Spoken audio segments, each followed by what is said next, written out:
Hello, I'm Jerry McKee. Yes, we're here prime time, and we got a great show for you tonight.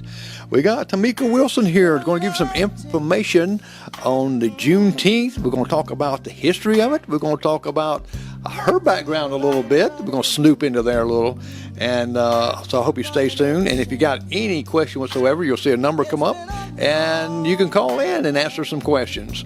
And so we will be back in just a couple of minutes, and I'll let you see Timika, and she'll be able to talk to you about it. She has some great stuff here, and I've learned a lot just by even doing a little research. The Union County Community Remembrance Project is sponsoring the Juneteenth like they've had, and we're going to talk about some other things they've sponsored too. So we're going to get back here in just a second. Let me cue up something here that I should have queued up a few minutes ago. And if you hear clocks in the background, you've heard them before, hadn't you? And it's been a long. All right, and we'll be back right after this message. Let me stop this here. Number one choice for sweets and dinner is Kirby. I love Sam Cooke. Mm-hmm. Thursday and Friday at 10 in the morning, closing at 5:30. Saturdays 9 until noon. 427-5779. Again, the number 427-5779. Baked spaghetti, salad, bread, dessert, and drink, a mere $9. Nathan's all beef hot dog plate, 2 dogs all the way. A bag of chips and drink, $7. Taco salads, baked spaghetti, delicious cakes, cupcakes, cake squares, freshly baked and ready to go. Kirby's Cake Shop, 1222 Duncan Bypass, Union, 427-5779. All right, we're back, and that was Kirby's Cake Shop. You go there and eat some great lunch. It's some great food, fermented cheese and chicken salad. They make all that stuff real good to you, and they got a little catering there also. They do just excellent. You need to go down and have a little visit. And right now, we're going to switch over to Timika. How you doing today, Timika? I know you're tired. I'm doing well. I'm making it. I'm happy to be here, and thank you for inviting me. Oh, you're welcome. Now, I'm going to snoop into a little bit of your background. You are a retired lieutenant colonel. Yes, sir. And people won't know this, but you were born in Frankfurt, Germany. Yes, I was. Now, how long did you stay there? I know your father was a Army. He was an Army signal NCO, and I was born in Frankfurt, Germany, at I think it was 97 General. My mom will kill me if I get it wrong, but yeah, I know it had 9 in front of it. And let's see, we were there until I went to kindergarten and part of first grade before we left there. So I remember taking some German, so willkommen. Can you speak German? Was ist das? Just a little bit. Just a little bit? Well, that's great. And you also, let's see, in 1997, you went to Clemson University. Yes, I am a diehard Tiger, so all the Carolina folks are hanging up right now. But don't hang up. Stay on. Well, I started wearing my Carolina shirt. I really did, but because I graduated from the University of South Carolina. Mm-hmm. And now you was in the ROTC program, though, right? I was. I had a 3-year scholarship in the Army ROTC program. And after I finished ROTC, I got my commission. I went in as an engineer officer. And my first duty station after finishing basic at Fort Leonard Wood was Fort Polk, Louisiana. So beautiful Fort Polk, Louisiana. Now it says, now were you in Fort Jackson any? I did go to Fort Jackson. I was a recruiting company commander, and the training school is actually in Fort Jackson. So I did a little stint there. You have to get certified to be a recruiting commander and also to be a recruiter, an Army recruiter. So they send you to school just for those things. The Army likes to send you to school for everything. So. Yep. Exactly. You go to school for everything, but seemed like you accomplished everything in those schools also because you had Army Major commands from FORSCOM. Yes. And to TRODAC. TRADOC, that's the Training and Doctrine Command, and people wonder what that is. That basically means that I was in charge of a unit that after you finish recruiting, you go to basic. So we did basic and AIT, and I helped train combat engineers and bridge crew members at Fort Leonard Wood, Missouri. Oh. Well, I see that you well qualified for what you're doing right now with all these events going on. I can see how that you're very organized. And also you had 4 deployments to support operations during Freedom and Operation Iraq. Yes, OIF and OEF. I did a stint in Afghanistan. I was stationed at Kandahar at the base there. So a lot of deployments. I had the privilege of going to Jordan as well. So for those that have never been to Jordan, you maybe heard of Petra. So I got to go to Petra twice in my lifetime. Most people don't ever get to go, and I got to go twice. So there are some benefits to joining the military as far as travel and the things you get to see. And I got to scuba dive in the I think it was the Red Sea. Wow. While I was down there. Yeah. So I also floated in the Dead Sea.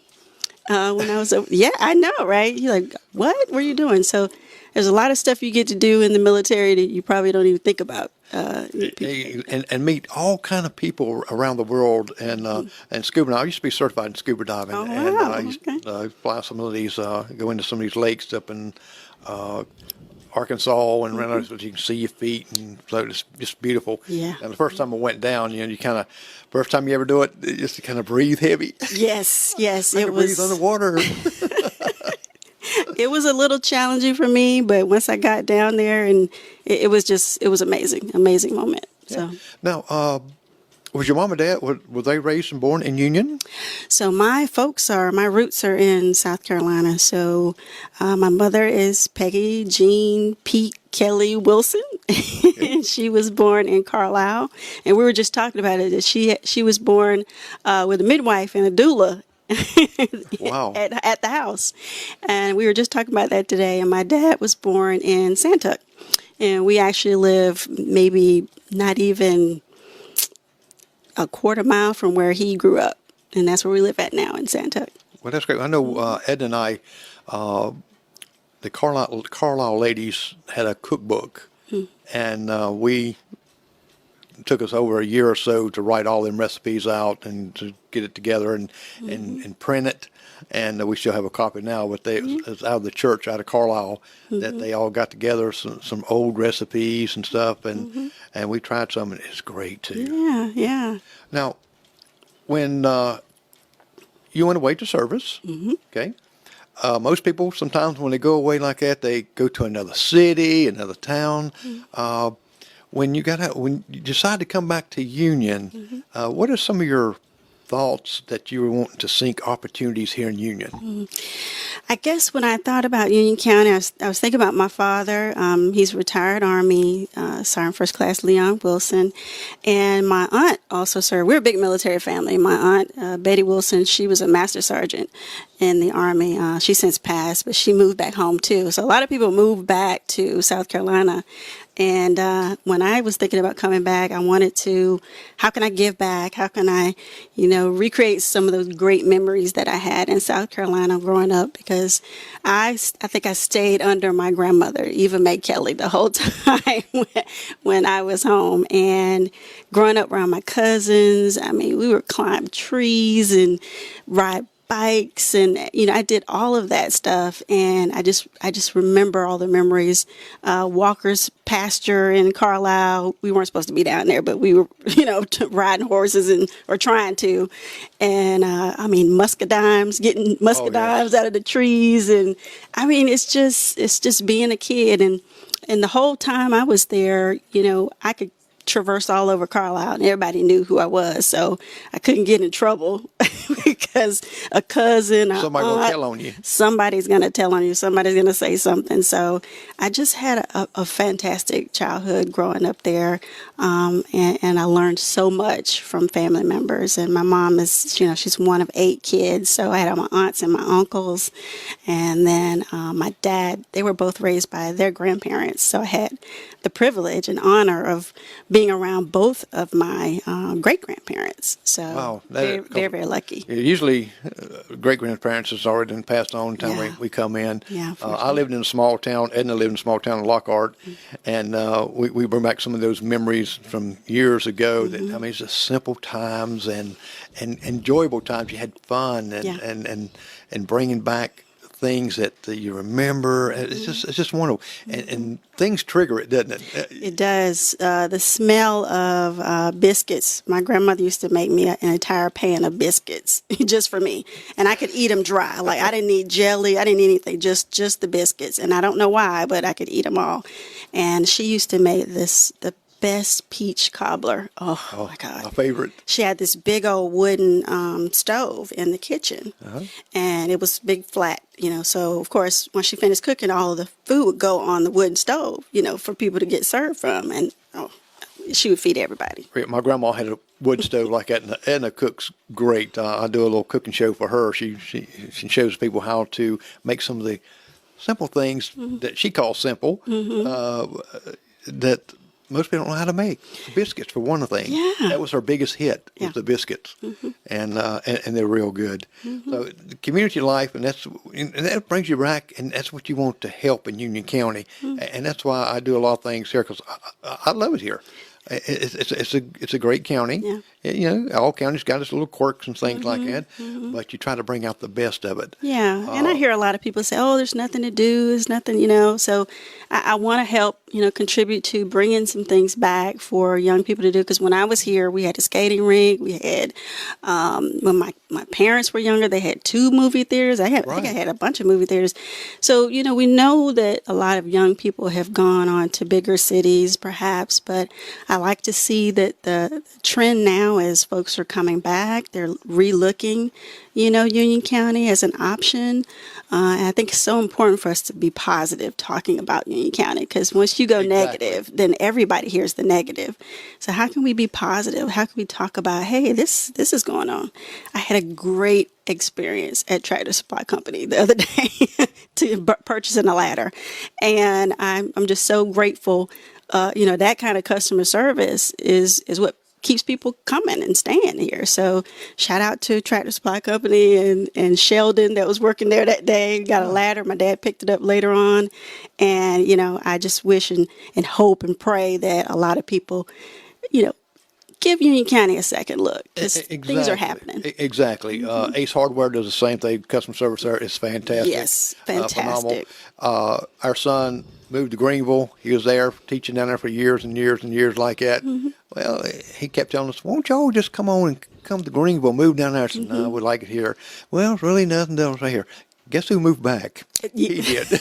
Exactly. And now he's teaching at the high school. Yeah. And the traffic is something that I don't think people realize when you live I've lived in Atlanta, and, it would take me an hour to get to certain things.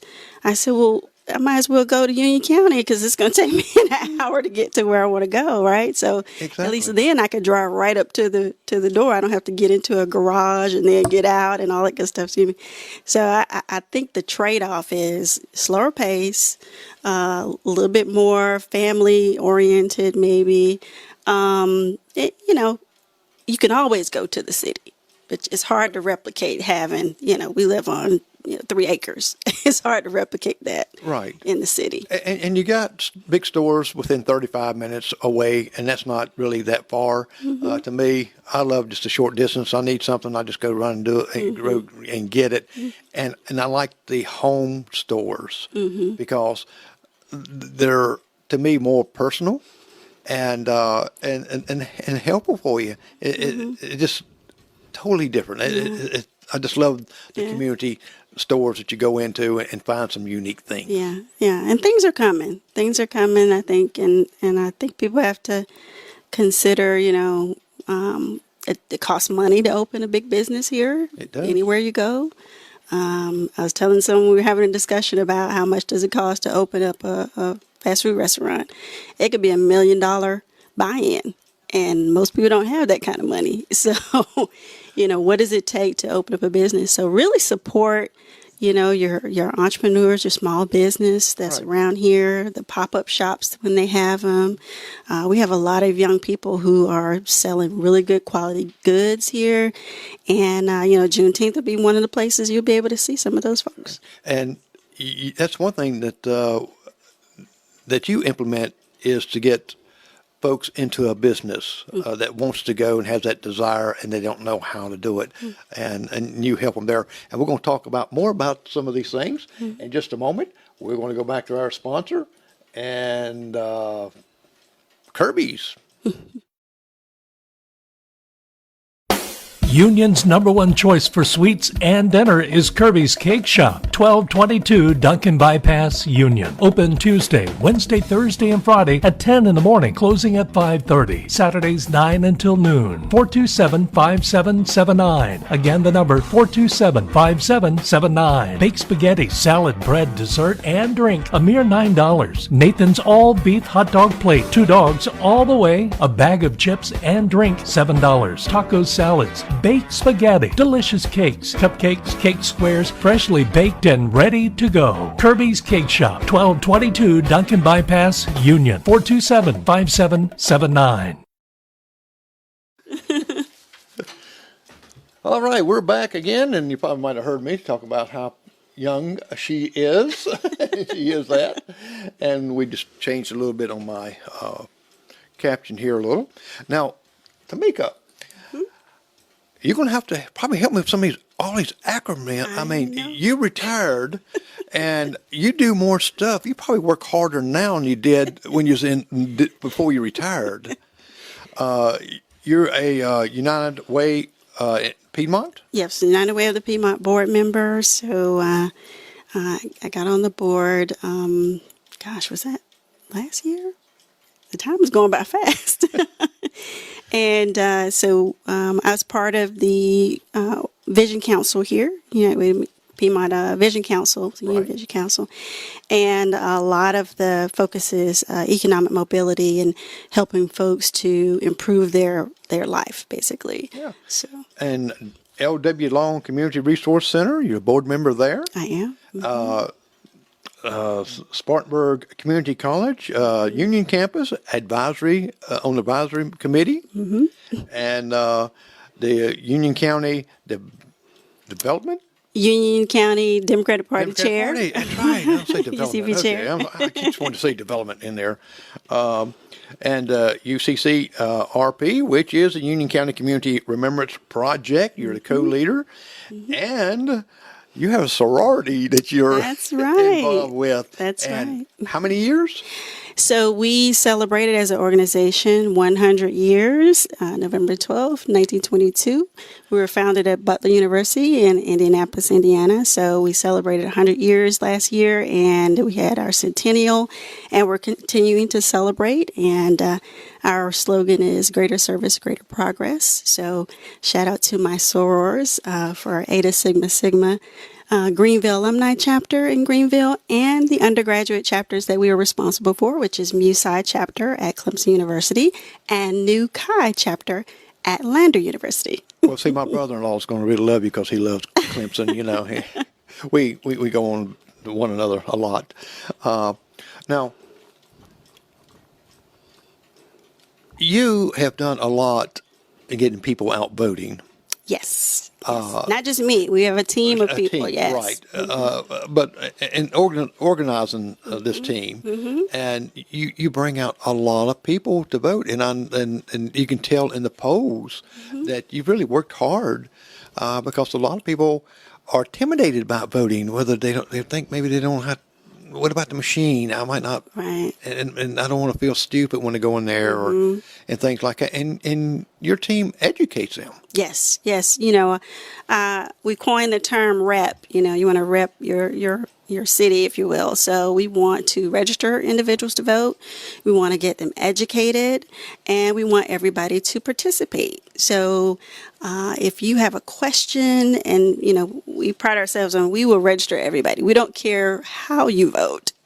We want you to vote, because we think that the problem is in our country right now, in our state, in our cities, in our municipalities, is just not enough people voting. When you have over 16,000 registered voters in a county, and maybe a little over half of them actually vote, that's a whole lot of people that aren't being represented, out of a county of 29,000 people. So, it's so important. And I guess I stress that so many people die for the right to vote. So many people sacrifice for the right to vote. And it wasn't equal across the board, as we know. So you had to have amendments in the Civil Rights Act so that everybody had the right to vote. And it continues to be a struggle. So I just saw the U.S. Supreme Court just voted that Alabama has to go back and redo their maps so that everyone is represented. They saw that they violated the Civil Rights Act, Section 2. So they were gerrymandering. And we know both sides do gerrymandering. We get that. But when you do it so egregiously that the U.S. Supreme Court says, no, you got to go back. It sticks out like a sore thumb, doesn't it? It sticks out like a sore thumb. So my thing is, equal representation, making sure everybody has the ability to vote, understands what they're voting for. We don't tell people who to vote for. We tell people everybody that's on the ballot, pick the best person that you want representing you. Exactly. And just threw a number up there, 864-441-9382, if you want to call and ask Timika a question. If you have something you want to ask, you can do that. Now, what is one of the questions that most people ask you when you ask them, have you voted? What are some of the excuses, or not excuses, but what's something they're afraid of about voting? I think some of the concern is, my vote won't count. I'm not sure which precinct to vote in. I'm not sure who to vote for. I don't know who's on the ballot. I don't know when to vote. So, I think it's really incumbent upon, individual responsibility and group responsibility, whether it's getting information from your churches, whether it's getting information from your colleges, however you choose to get that information. Be informed, ask questions. There is no stupid question. The only stupid question is the unasked question. If you don't ask the question, you're never going to know. So we had people that, weren't sure where to vote. So we let them know, hey, these are all the polling locations, when to vote. These are the time frames. We have a Facebook page, we have a private page and a public page. And social media at times right now, it's really kind of tough because you have trolls, you have people that want to get in there and say negative stuff. And we're like, okay, we want to stay positive, stay focused. Everybody has their individual concerns and issues. But the fundamental right to vote, I think everybody can agree on, is let's vote, participate in the process, and do what you need to make sure you're represented. Right. And last voting, I noticed, and I was looking myself even, and I was thinking, well, what precinct am I in? Who is running in that precinct? Mm-hmm. So I put together the map and who was running in each precinct. This is a map where if you live in this area, this is the person this for. And I put that out there for where people can share, to look at, to where they'll know exactly. Because even myself, I'm thinking, wait a minute, who is my district? Where does it cover? Right. And they have this information, but it's hard to find. It's a little hard to find. I encourage people to go to the voter registration office and ask the question. They can also go to GEAR Up, the county website. You can see what the city and the county offices that are going to be running. The voter registration office is right across the street from Lewis Funeral Home. Yes. And you go through those glass doors, you talk to Darlene Petty and say, hey, help me out. Explain everything to me. You know what I mean? That's what they're there for. They're there to assist and help you. A lot of people don't even think about going when it's not a voting period. That's the time to learn. Right. Go in between when it's time to vote so that you can see what the machine looks like, see what it is to put your information in there. You have to have your ID card, right? Driver's license, some official ID card to, make sure that they check the rolls. You're going to sign in and then you vote, and there's going to be a paper ballot that comes out after you vote. One thing we encourage folks is do not vote straight ticket. I don't care who you represent or voting straight ticket. What that does is there might be 2 people that you actually want to be in office, but now you just voted for a bunch of people that you don't even want to be in office. Or you don't know anything about. Or you don't know anything about. Yeah, I never do the straight ticket because I like doing who I think is going to do the best job. Exactly. That's the way I look at it. Exactly. And I know that you have meetings and have encouraged for people to come to sit in these meetings, and if they have any questions, they can ask you there or someone that they really know and feel comfortable asking. Absolutely. Democratic Party, we meet the 4th Monday at City Hall at 6 o'clock. So everyone is welcome. It's a public meeting. You can come and ask questions. You can debate, after our formal meeting if you want to, Right. And everyone is welcome. Everyone's welcome to come out. And I like the county council. I live streamed that live, and to me that is showing just open transparency of that meeting. That anyone, if they can't make it there, they can always go back and look and be educated with that. Yeah. And that's the key thing is being educated for what things are. Yeah. If you don't know, ask, like you said, and it's just like Memorial Day we just had. Some people put on there. Thing here popped up. I'll get it in a minute. We'll say Happy Memorial Day, and it's not a Happy Memorial Day. It's different. Juneteenth is a celebration. It's not a sad thing. It's a celebration, and we will get into this in just once. Well, we can start again. Right, Sure. Got a couple more minutes to get into it. A lot of people don't know, and until I did some research and read, and you got to that, and you got some wonderful guests that is going to be at Juneteenth. It's really going to be very helpful in educating. Before we get right into Juneteenth, what I loved is that the history that you brought with the jail, and you have a plaque there. Yes. And people don't understand. I didn't know about it, and, Right. and of course I hadn't lived here all my life, but a lot of people didn't know anything about the lynching. Yeah. But I did. Miss Hunter had me to do a video for one of the gentlemen that his dad was a sheriff back in 1947, I think it is, somewhere in there, and the sheriff had to live in the jail. His whole family had to live in the jail. Wow. And I just thought that just blew me away. Yeah. And he talked about what they looked with the scene and stuff like that. And I was thinking with the lynching, was it mandatory? Was that sheriff with his family living there when this happened? Yeah. And I don't know. You probably know the date that this happened. Yeah. The lynchings, the 1871. Okay. So and that same jail was there as it is today. Same jail. And there's getting ready to be some renovations going on that to where we can tour it. Yes. And, yes. And that's what I was doing some of the videos for her and certain people that actually lived in that era or to give some insight. But I just thought that was so interesting that we brought up things that that happened in our county that we just didn't know anything about. Yeah. And it's history. Well, I think it's it's not talked about, and we know it happened, and we know that there were individuals that were lynched in Union County, and our original and our continued mission in the UCCRP is to highlight and remember. That's why we call it the UCCRP Remembrance and Celebration, because we think that it's so important. Our theme this year is truth, memory, and reconciliation. Yes. So the truth is, hey, what happened? What occurred? We want to say their names. We don't want anyone to forget what happened because we don't want it to be repeated. We don't want anything like that to happen again. So, we seek to document and recognize the history of lynching and racial terrorism in Union County. In our vision, we seek to foster ongoing collaborative education, justice, and healing. And we've added through preservation. And that preservation includes, supporting the preservation of the Union Community Hospital, which is the Elder Belong Community Resource Center, which is where we're going to have the Juneteenth in the parking lot in front of the courthouse, in front of the jail.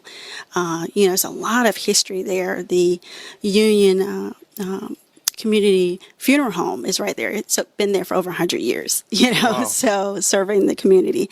So there's a lot of history, a lot of Black history, which is all of our history to talk about and celebrate here in Union County. And we want to continue to do that year after year. And when we come back after this commercial right here, we're going to talk about what is Juneteenth, what happened then.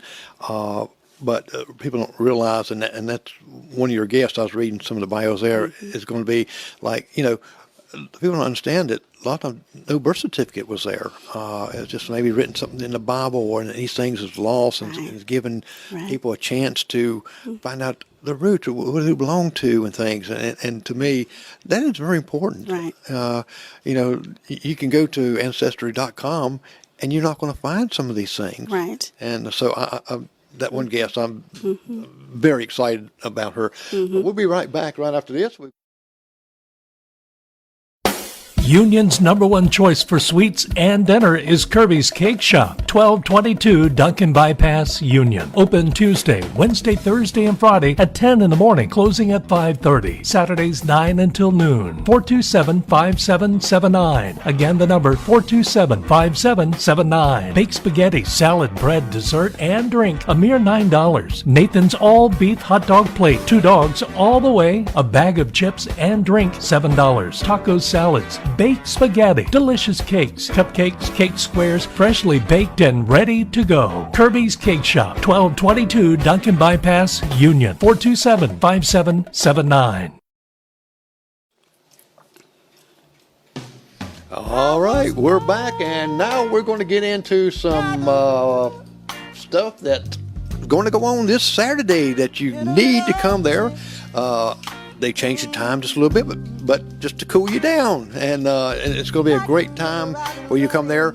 And we're going to find out all the things they're going to have, some exciting guest speakers that they're going to have. You need to go there to find out what's going on. You listen in the background, little Sam Cooke. Change has got to go on. And that's what's going to happen in Union County. And Timika Wilson is making that happen. So, Timika, here we go. Let me get the music back down. All right.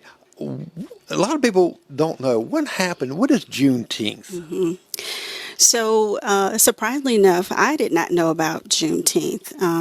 It wasn't something that we were taught or educated about when I was coming up in school. So, I learned a lot about Juneteenth going through this process, probably since 2018-19 time frame. When I became part of the Union County Community Remembrance Project and the coalition, we got together because we wanted to see how could we kind of bring everyone together to hear about the history and the lynching victims, but also end on a note of resilience and celebration, right? So how do we bring it kind of full circle? And when we started talking about Juneteenth, we thought, well, this would be a good way to do it. Of course, COVID happened, and we didn't think we were going to be able to even do it. And as we were researching Juneteenth and learning more about it, we discovered that Galveston, Texas has been celebrating Juneteenth for at least 157 years. So that's where it originated from, because Union troops led by Major General Gordon Granger, basically in 1865, June 19th, they had to go to Texas because they hadn't gotten the word about the Emancipation Proclamation in Texas. So you're talking about 2 years later, right, from 1863, where, at least 20,000 enslaved Black people had no idea that they were free. at this point. So that became the celebration, that proclamation, that notification to these individuals that you are in fact free. And, as a result, that celebration has spread out, across the United States. And we were privileged and lucky enough to have kind of planned through the pandemic. We weren't even sure we were going to be able to have something on June 19th, 2021. And it just so happened, I didn't talk to President Biden or anybody else. They didn't tell us they were going to make it a federal holiday. We were able to have our event on Juneteenth. And, we have a website, we have video of that day where we did the soil collection ceremony. We had at least 400 people that came from out of town, in town. And although we had a couple little pop-up storms, as you're wont to have in South Carolina. Oh, yes. The wind almost got it, but we had so many great organizations that came out, and we did it based off of the FEEL Villages, the acronym, which we borrowed from the mission of the Elder Belong Community Resource Center, which is we invite agencies and entities to help celebrate, because we also want to have a spirit of service as well. So what can we give back to the community? So, well, I know when you had your first Juneteenth here, it's like it was a wake-up call, because actually no one knew anything about Juneteenth. When the president made this a national holiday, they're thinking, okay, what is that? What is it? And didn't really know the significance of it. And even when the slaves in Texas in 1865 were freed, they also made it say, okay, we don't want you to walk away because they're afraid that the crops and all this right here would fail, because that's who worked the farms and things, and said, but you will get paid to do it. So there was some sort of remuneration, for the service that you originally were working for free. Exactly. Chattel slavery. So, it's kind of mind-boggling that for 2 years folks were still, working under that, enslavement model, right? And it took, Union troops to go there to Texas, which was a Confederate state at the time, right, to say, hey, you are now free, and actually solicit and facilitate, the assistance of the enslaved folks that were there. Right. So. And F.W. Emory, which is a major and assistant adjutant to general, he was he's the one that wrote this out. It's called the General Orders Number 3, and telling them that, okay, stay in the present home. You're going to get work for wages, and that was only fair to do that, because who was reaping the benefit was the shareholder. I mean, the farmers that had the slave stuff. They would give them a little bit to eat, whatever like that, but. It was a terrible model. It was. For sure. It was. And now, did the Juneteenth order, when they gave that order out, what I read a little bit on is that they didn't know, some of the slaves didn't really know what to do, what this order was, because, again, they weren't allowed to go to school, they weren't allowed to be educated, and they really had to be, right? had to be educated what this order was. It's like, I'm free. We don't know what that's like, and I just can imagine the celebration there.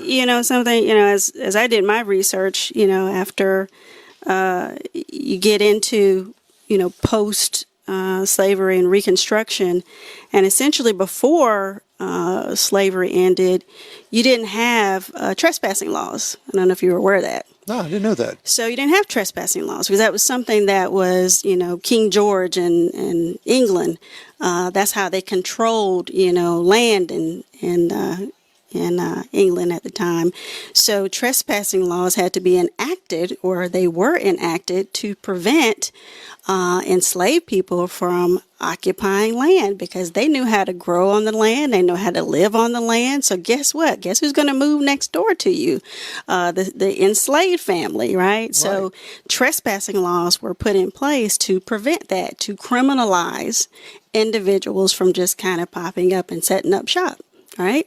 So, that kind of leads us into the whole kind of the Reconstruction era, and, where Black people were becoming empowered. And we talk a little bit about that. We talk about how in South Carolina you had legislature, Black men specifically, were being elected to the House to represent.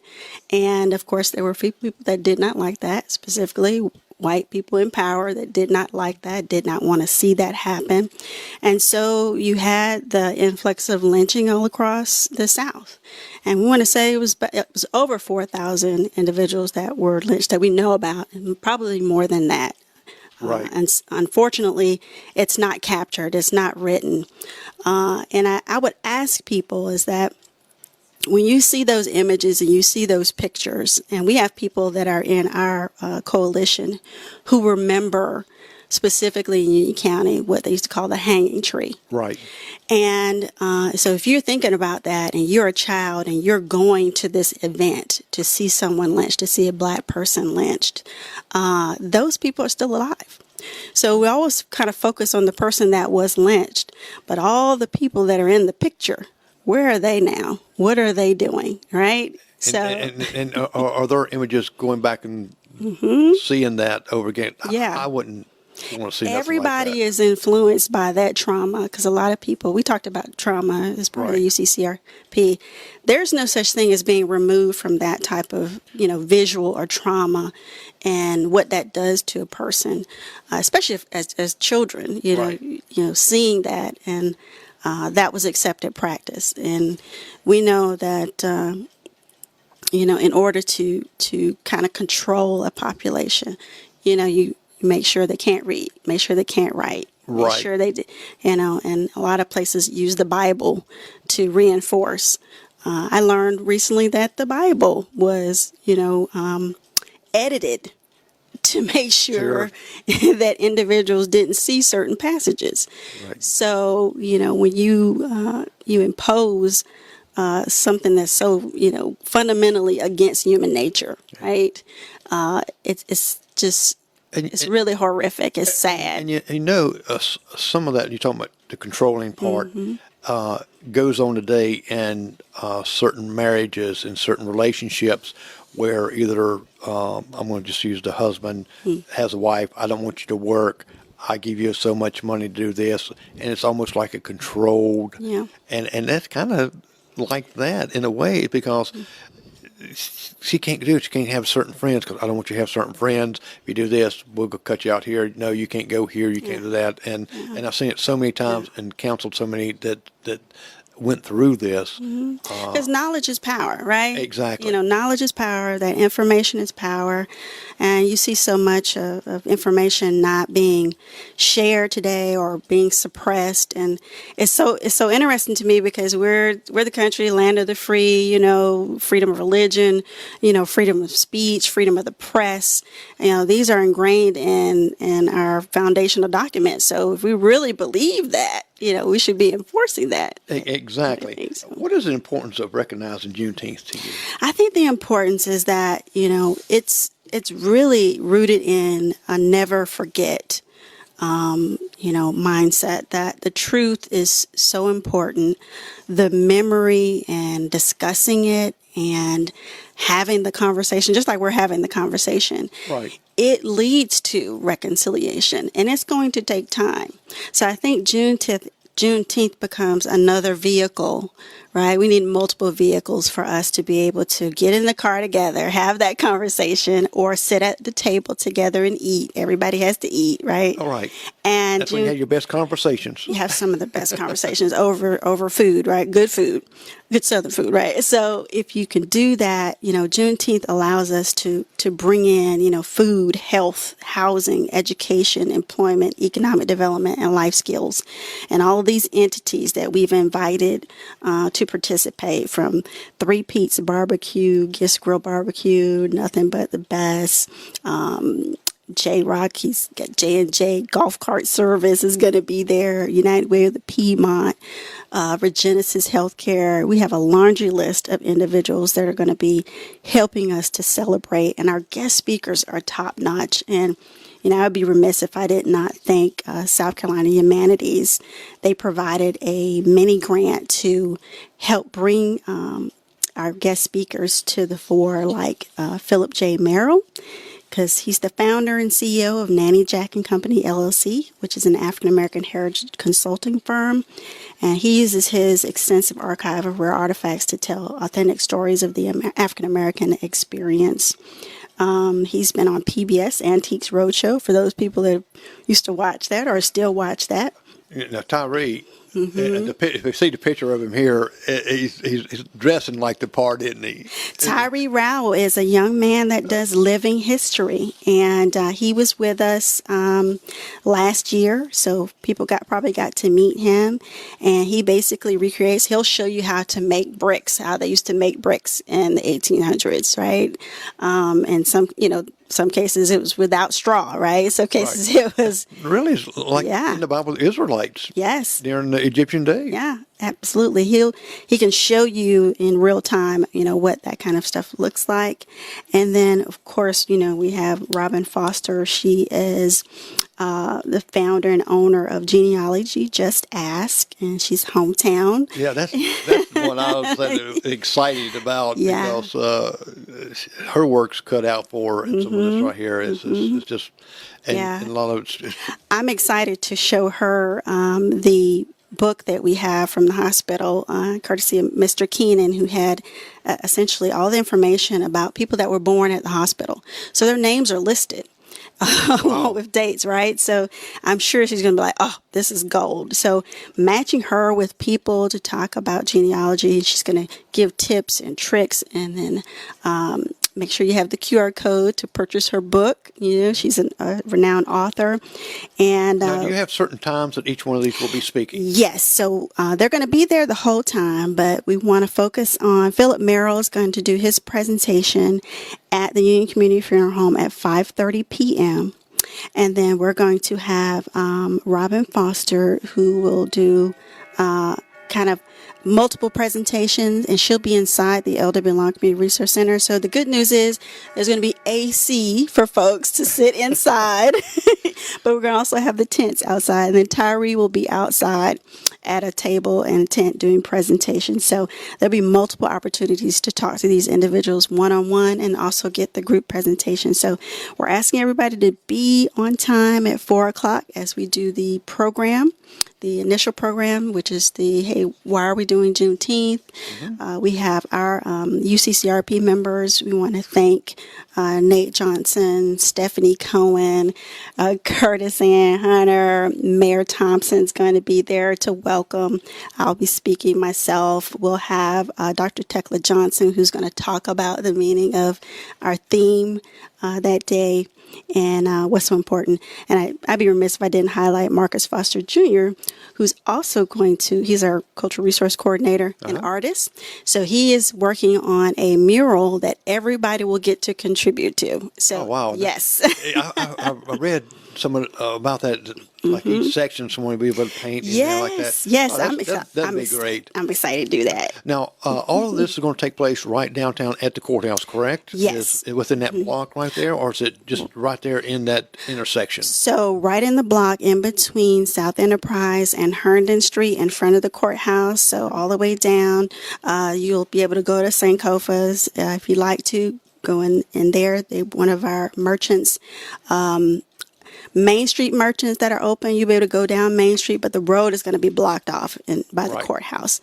We're going to have our food vendors on the blacktop. We're going to have an open car show, which is hosted by Elder Ben Long Community Resource Center, and that's to fundraise to take care of the building, the old Union Community Hospital. And it's $25 entry fee. You can contact Truck Jeter at 864-466-5241. And we are still taking folks that want to register and be part of our event until the 15th of June. So you still have time. It's $33.85 total on Eventbrite because you got to pay the little fee. And we're asking people to register online. If you call me, 864-266-7777. Excuse me. If you text me. Text me, and then I will send you the link and give you some instructions, and then we'll make sure you're squared away for your spot that day. We also have, I got to tell you, we have a documentarian that's coming. Margaret Baker. Yes. And she is a doctoral candidate at North Carolina State University. And her request is to get as many folks from Union County. We're going to do some on-site interviews, probably 8 on site, but you'll be able to sign up there as well. So if she doesn't get you that day, she'll be able to sign you up for future interviews. And she's hoping to collect information from all who have interesting stories about memorable experiences regarding race, plantation sites, the civil rights movement, and anything else related to the history of the county. So it's really a great opportunity to share the rich history and make sure it's alive for future generations. So we talked about information and education. Exactly. Great way. That's going. I was excited when I read that. I said, "Wow, she can do a documentary on your stories." Yes. It's not like someone's fabricating it. You're telling your stories. You're telling your story. You know, our entertainment is going to include DJ Troop, Freddie Vanderford. I know you have a connection to Freddie Vanderford. Yes, I got a little connection there. Freddie's going to be on the show next Monday and talk about Peg Leg and also some of his music and how he got into it and pick his brain a little bit. Yeah, and this will be the 3rd year he's coming out and supporting us, so we appreciate him. And then we're going to have a spiritual dance team, which is new. We were introduced to them, their SPT dance team, by Tyree K. Rowell. So excited. And now, let me ask you this. Now, we want people to know this is just not a black celebration. This is everyone's celebration. This is everyone to come and celebrate because it's a big leap. We still got a long ways to go, but still it's at the big leap. And educate. You will learn so much. Yeah. Tyree, I want to see how he makes them bricks. Yes. And these speakers here, Robin, taking her time in the geology, and Philip, it's just it goes on and on. Now let me ask you this: somebody says, "Well, I got some children. They're going to come. What's going to go on with them?" Oh, God, I'm glad you mentioned that. So we have a pretty good games area, and we want to thank Pass the Torch and the UUCAA, Antonio Johnson, and Lakeisha's Inflatables and more. They're going to have the bouncy houses out there for the kids. Great. We are also going to have what I'm calling a water balloon rally, basically, and it's reusable water balloons. So the kids will be able to basically get wet, so bring towels, change of clothes, all that good stuff for the kids, and they'll be able to have fun because it's going to be warm. And we're going to have the large Jenga games. We're going to have cornhole. We're going to have other little games. Love Thy Neighbor is going to bring out something they've had at the library, so we want to thank them.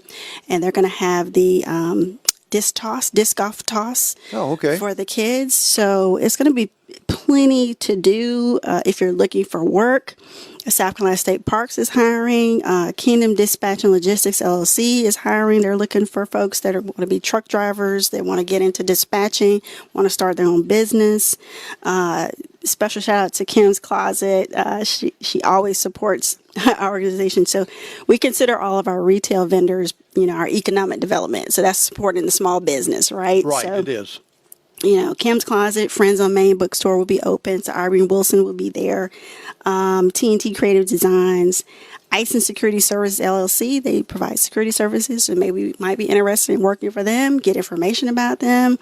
Or you may want to hire their services, So Be Native is a new vendor. We're also going to have Double Trouble Crafty Creations and Crafty Me and a few more that I don't have listed right now because they're still registering. Thanking NAACP. They're going to be in the Life Skills Village, United Way of the Piedmont. I'm really excited about LaKenya Young. She's the Union County Community Resource Coordinator, and she is going to be hosting a future first-time homebuyer info session at the library June 28th at 1 p.m. So please. That is great because I was talking about some other guests being on the show, and I want someone to come on and talk about the first time you're buying a house, first time you're selling a house, things you got to do and line up. Hopefully, Maybe you could go and record them. Maybe I don't know. Yeah, I'll link you too. Okay, and all right. just like even with an attorney that's telling you, okay, wills, what things that you're going to have and stuff like that people really don't know. So that's what I've kind of South Carolina Legal Services is a really good resource for that too. Great. Yes, I would talk to them. Union County Democratic Party, we're going to be there registering people to vote. We know there's an upcoming special election tomorrow for District 2, County Council District 2. So please go out and vote 7 a.m. to 7 p.m. And there are going to be 7 districts, I believe is the right number. 7 precincts, that'll be open. So make sure you're going to the right one precinct. District. One district, but multiple precincts that will be open. Do you know what district Tuesday. that is off the top of your head? It's District 2. Okay. And that reaches... So it goes up towards Jonesville, Cross Keys, Carlisle, Santuck, West Springs. Right. I think Black Rock. Yep, I think Black Rock is in there. Yeah. Mr. Tucker's one they replaced in there that passed away. Correct. And so it's... Correct. So, get out and vote in there. Get out and vote. I mean, you heard it here, right? I know you're tuned in and listening. You heard it here. And Rose Rice, who's part of the Democratic Party, and she's the president of the Happy Travelers, they're going to be doing giveaways. So their group is going to be out there representing. So register for raffles, nice baskets made by Double Trouble Crafty Creations. We've invited Sisters on the Move out as well. And I feel like I'm forgetting people, but just thanking Union Public Safety, the county, everybody that's on the flyer represented, South Carolina Humanities, yourself, and you said you were going to graciously donate 2 certificates, so we appreciate that. So, I mean, this is just a good event to come out to. It sounds like a great fun event, and if you're looking for different things, unusual things to purchase, you're going to have it right there. You're going to have it right there.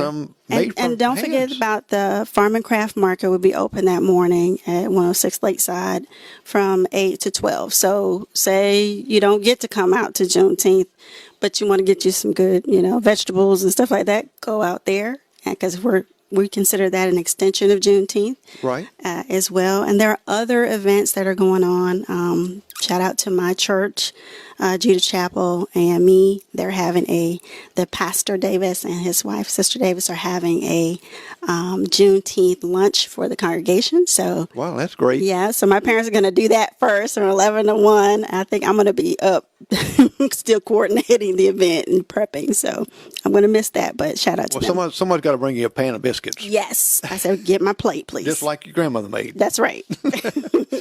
Does your mom make those plates? No, you know what? She said when she had an opportunity to kind of sit at the table and learn stuff like that, she didn't really want to, so she didn't. She does say she regrets that. I said, Ma, I regret it too. I should have been paying attention when she was throwing stuff in the pan. So yeah. Well, we don't think about things like that then, No. and that's why with Edna doing her cooking show. Showing just some of the simple things, how to make meatloaf, how to make mashed potatoes, the biscuits and things like that.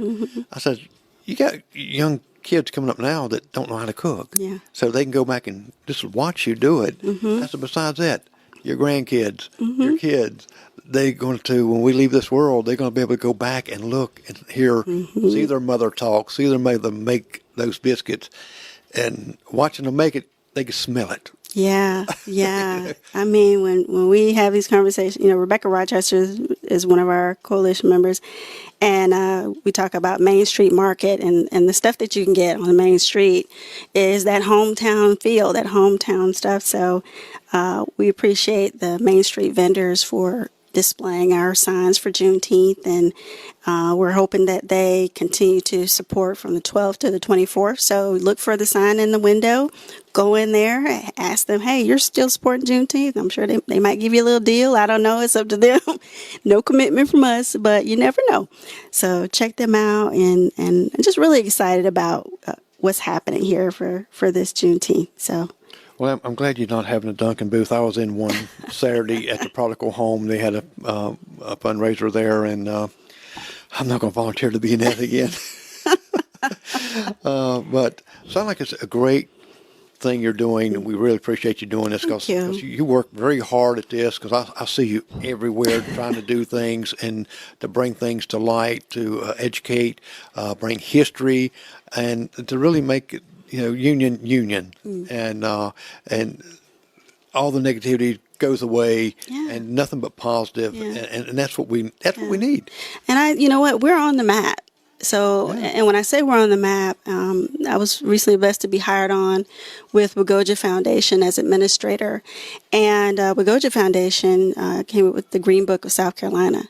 And our historical buildings, because I was part of that project, our historical buildings are in that Green Book. So the jail is in there, Union County Jail, Corinth Baptist Church, the Sims High School, when it's all black school. So, all of that is in that book. So we're excited. And, we want to help bring other things like this to Union County. And Wagoja Foundation is focused on the history and preservation of African American artifacts, both on the digital side, the medium, and on the physical side. So I'll be looking to do a survey at Juneteenth to see, hey, how can we get folks involved? What kind of stuff do you need? Like you mentioned, how do you even get a historical marker, installed? A lot of people don't even know how to get started. So we're going to help people, find the right people, connect the people together, and, talk about how a preservation toolkit can help everybody. Well, Union really should be very excited. We've got these new businesses coming in here. We've got a new hospital that's going to be building. I just did the groundbreaking for that. Yes. And all these homes, like 400 homes, going to be coming in here. Yeah. So this is a time to really be excited about these events and stuff, and bringing people saying, hey, wow, that little small town doing that? Yeah. So, well, Timika, I really appreciate you coming, and our time is up so fast. It went so fast. It did. And I thank you. And we're so happy that you came, and looking forward for all the other things that you're doing, and we really appreciate it. Thank you for tuning in, and like I said, Juneteenth this Saturday, starting at 4 o'clock to 8 o'clock. Yep. Come out. It's not going to be that bad. I understand the weather's going to be beautiful. Come out and celebrate with us all. I'm Jerry McKee with Primetime, and we will see you next time when Freddie Vanderford's going to be on next Monday. And come out Saturday and listen to him play. Have a great evening and a good night.